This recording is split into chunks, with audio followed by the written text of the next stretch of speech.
प्रियंका, शंखनाथ हिंदी समाचार में आपका स्वागत है।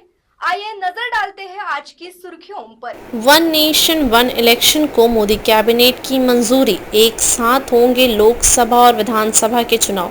शीतकालीन सत्र में पेश होगा बिल। पीएम मोदी से लेकर एनडीए के दलों तक ने किया समर्थन। वन नेशन वन इलेक्शन यानी एक देश एक चुनाव को मोदी कैबिनेट की मंजूरी मिल गई है। केंद्रीय कैबिनेट ने एक देश एक चुनाव पर पेश की गई रिपोर्ट पर बुधवार 18 सितंबर को मुहर लगा दी। सूत्रों के मुताबिक वन नेशन वन इलेक्शन का बिल संसद के आगामी शीतकालीन सत्र में पेश किया जाएगा। पूर्व राष्ट्रपति रामनाथ कोविंद की अध्यक्षता में बनी समिति ने लोकसभा चुनाव 2024 से पहले मार्च के महीने में कैबिनेट के सामने अपनी रिपोर्ट पेश की थी।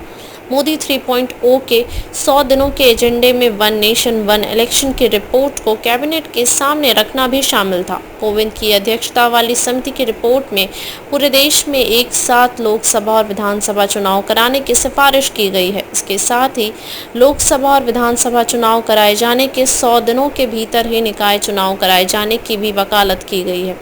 केंद्रीय गृह मंत्री अमित शाह ने 17 सितंबर को ही कहा था कि बीजेपी के नेतृत्व वाली एनडीए सरकार अपने मौजूदा कार्यकाल में ही वन नेशन वन इलेक्शन को लागू करेगी। इससे पहले बीते स्वतंत्रता दिवस पर प्रधानमंत्री नरेंद्र मोदी ने भी एक देश एक चुनाव की जोरदार वकालत की थी।